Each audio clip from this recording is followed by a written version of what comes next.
uphill. Woo! Going over that hill, you really get light. Woo! What a blast that was. So much fun.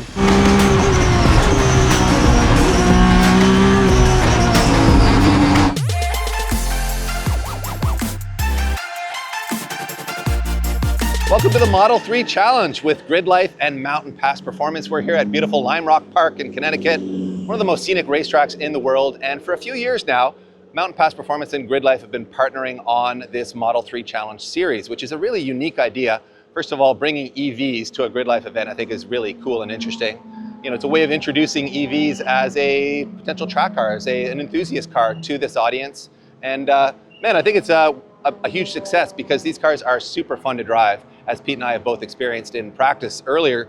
But this morning I am going to go out in the first race, which has a really interesting format that I will explain to you in the car.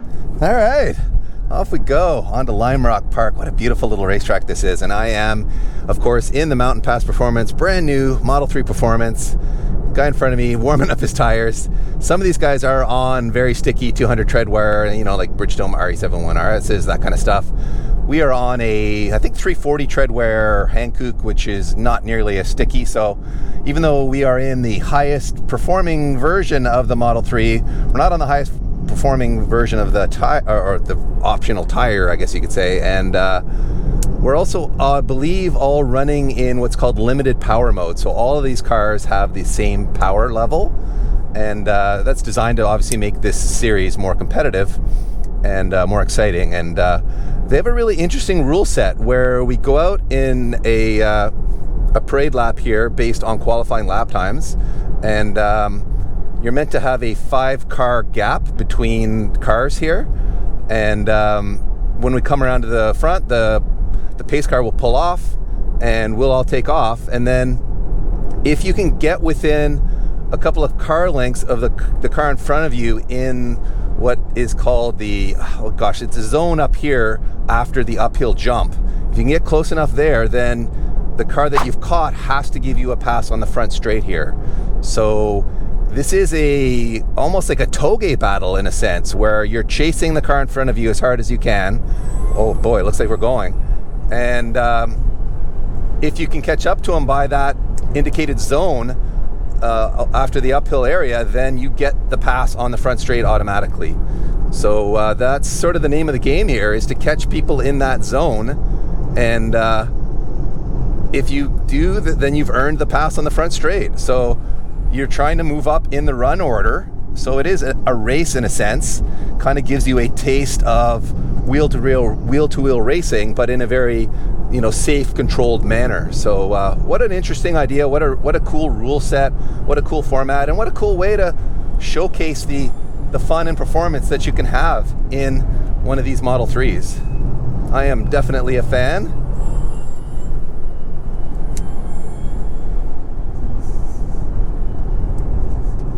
And I think I've caught this guy enough that he's supposed to give me the pass on the front straight, so we'll see.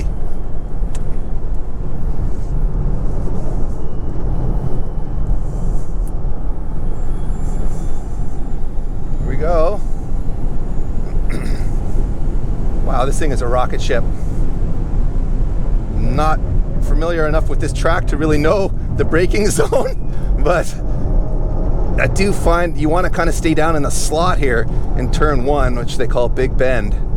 And again, into turn 3 here, I do find you kind of want to stay down on the curb. It's a very late apex, but that sets you up better for a right-hander here, where you can roll a lot of speed through here and then get up this sort of straight section toward uphill. Woo! Going over that hill, you really get light. It's exciting. So I blew that braking zone, but so did the guy in front of me. So I'm catching up to him here. I may get another opportunity for a pass if I can reel him in a little bit more. And I don't know if I want to be on these curbs or not, or if it's such a capable car with the low center of gravity that it has. But the tires are definitely the limiting factor right now.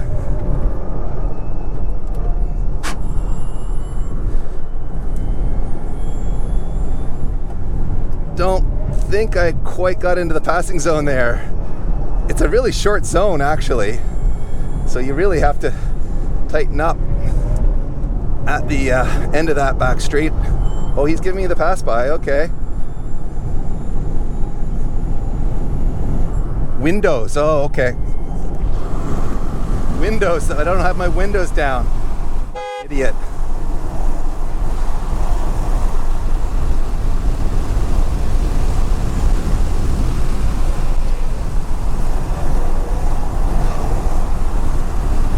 Well, there goes the audio on our video. They want you to run with the windows down, everybody. That's what that flag they were waving at me was about. So, apologies to Peter and all of you audiophiles out there.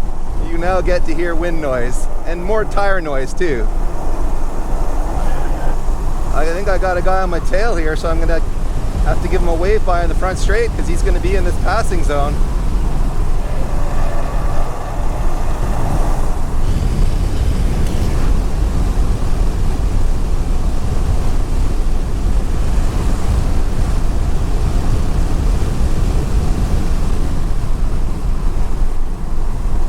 Bummer to give up that position because I passed this guy earlier, but he is in a fast car on stickier tires with aero and stuff, so I was very surprised to have gotten by him earlier. I get the feeling he was just working up to speed, putting temperature in his tires or something. You can see he's walking away from me now.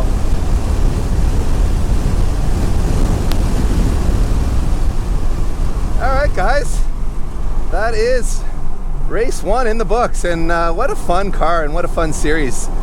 Kudos to Mountain Pass and GridLife for bringing EVs out to a motorsports festival, exposing these cars to a crowd that may not necessarily, you know, think of these as being potential track cars, something you can take out to the track and have a good time in. So thank you, Mountain Pass, for letting us do this.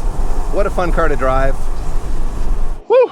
What a blast that was. So much fun. These things are absolute rocket ships, and what a great format. I really enjoyed this sort of simulated race where you start in race formation, and then if you can catch the guy in that zone designated on the back straight, then you get the pass on the front straight. And as you guys saw, I got to do a few passes, and then at the end of the session, as my tires went away, I got passed. So I got to experience it on both sides, and most of all, I was just blown away by the performance of this car. It works so well around this racetrack. That low center of gravity really works well on a high-speed circuit like this, where the car feels very stable, very trustworthy.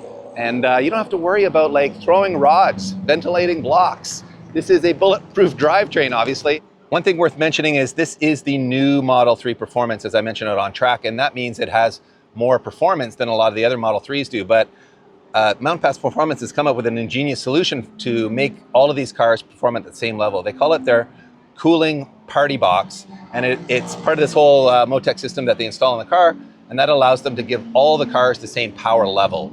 So nobody's out there with a big power advantage. It's total power parity, and it also prevents battery degradation on track. So you should, for the 15-minute session, have the full available power. So it's a really clever way of creating a fair playing field and a fun environment where nobody feels like, oh, that guy's got a cheater car, and so on and so forth. The series does allow light modifications. As I mentioned, this has Mountain Pass Performance big brake kits, coilovers, and their control arms as well, which allows you to dial in the alignment and so on. I think a really inviting, very friendly, very track novice friendly series. A great way to come out and enjoy your EV and really experience all the performance these cars have to offer in a safe environment, because let's face it, these cars are crazy fast. So to really experience what they can do, the racetrack is the place to do it. Well, guys, that is a wrap on the EV portion of this video. However, for you internal combustion lovers out there, we're about to give you a serious treat, possibly the best sounding 350Z in the history of 350Zs. In fact, it definitely is. Sasha, of course, has that amazing Mountain Pass 350Z with a 600 horsepower naturally aspirated engine with a hybrid system that gives him another, 100, 200 horsepower. He's already set the track record here this weekend at GridLife. So let's throw our GoPros in his car and give you guys a taste of the good life.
across and almost smashed the wall going over the jump. It was pretty awesome.